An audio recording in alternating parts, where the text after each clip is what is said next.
खबर आपको देंगे। सऊदी अरब के करीब समंदर में सबमरीन केबल्स कट जाने से पाकिस्तान में बैंडविड्थ जुज़वी तौर पर मुतासिर हुई है। तर्जुमान PTCL के मुताबिक जद्दा के करीब समंदर में सबमरीन केबल्स कट गई है। केबल्स कट जाने के बायस सबमरीन निज़ाम की बैंडविड्थ जुज़वी तौर पर मुतासिर हुई है। इसके नतीजे में पाकिस्तान में इंटरनेट सार्फिन को मसरूफ़ तरीन औकात के दौरान स्पीड में कमी का सामना हो सकता है।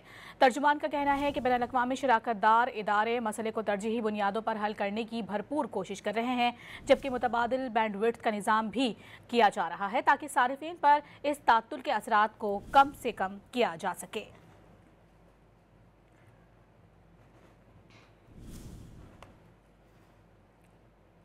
खबर आपको देंगे। सऊदी अरब के करीब समंदर में सबमरीन केबल्स कट जाने से पाकिस्तान में बैंडविड्थ जुज़वी तौर पर मुतासिर हुई है।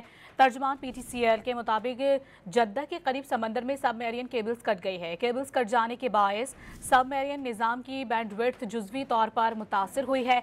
इसके नतीजे में पाकिस्तान में इंटरनेट सार्फिन को मसरूफ़ तरीन औकात के दौरान स्पीड में कमी का सामना हो सकता है। तर्जुमान का कहना है कि बैनुल-अक़वामी शराकतदार इदारे मसले को तरजीही बुनियादों पर हल करने की भरपूर कोशिश कर रहे हैं, जबकि मुतबादिल बैंडविड्थ का निज़ाम भी किया जा रहा है ताकि सारिफिन पर इस तात्तुल के असरात को कम से कम किया जा सके।